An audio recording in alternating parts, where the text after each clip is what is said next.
Ryan Flournoy. Yeah. A big performance. Now, a little tricky with this one, Jay. CeeDee Lamb gets the concussion, which had somewhat of an impact on this as well. George Pickens with, it feels like the worst night we've seen from him in forever. Flournoy did have this kind of performance against the Jets, what feels like months ago at this point.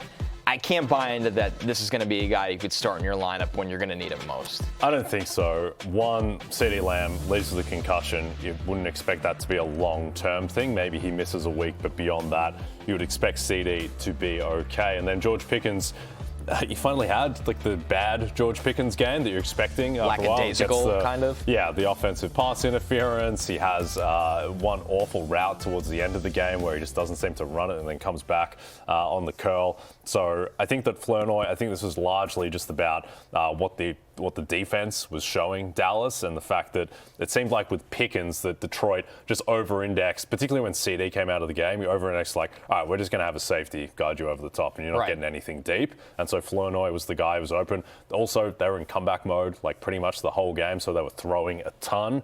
You know, going forward, their schedule isn't actually that difficult, the Cowboys. Like they play they've got the Vikings, the Commanders, the Giants. So these are games that you would expect. They have the game against the Chargers as well, which is the most difficult one on the schedule. But you know, the Cowboys are going to be favored in every game the rest of the way. So I don't think they're going to have to play these crazy catch-up scripts like they did last night in the game that ended up with 74 points. I'm with you. Even if CeeDee misses some time here, maybe in a deeper league, he could be flex viable in very, very specific situations. But overall, I'm with you, Jay, that last night's it's the perfect recipe. I mean, it was an absolute shootout, but a shootout that when they're down by 2 scores, you know it's going to be a drop-back script.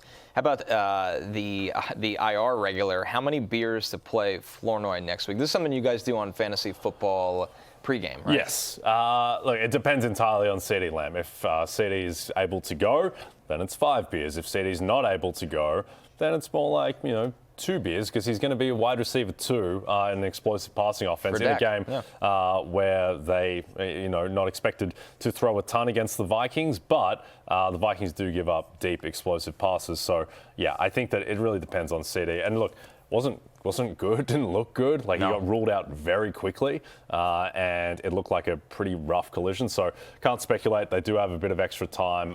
Having played the Thursday game, it'll be 10 days. But, yeah, Flournoy's value just entirely tied to the availability of CeeDee Lamb. Ugly injury for CeeDee Lamb. Hoping for the best for him down the stretch of this season. But I wouldn't be shocked to see him miss at least 1 week, even with the extra time here going forward. I think also CeeDee, before he got hurt, he was 8 targets, 6 for 121, and the touchdown. I think he just probably reasserted, Connor, that when everyone is healthy, he's still the number 1 guy over Pickens. Right. Every time you think the needle's going to move, they can go back to CeeDee. And he's just, I know they move Pickens around, but CeeDee's really the guy that you prioritize and move around in that offense, whether you want to play him in the slot, you want to use him in motion, use him on the outside, and he's just so lethal with the ball in his hands after the catch. Yeah, I think we kind of forget that the past few years, it's been Tyreek Hill's fallen off, but it's been Tyreek, Justin Jefferson, Chase, and CeeDee Lamb. Yes. Like, those have been the guys. He's been one of those, the big 4. And I think just with his versatility and the route tree diversification,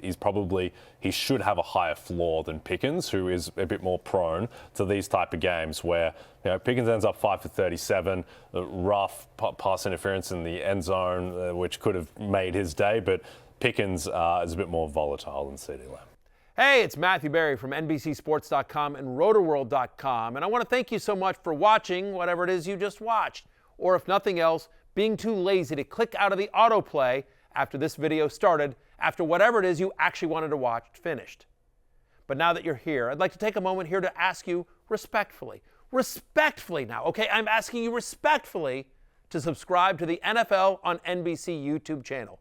You'll get the latest RotoWorld fantasy news headlines, all sorts of great shows, including my own Fantasy Football Happy Hour. So go subscribe now. Again, I'm asking respectfully.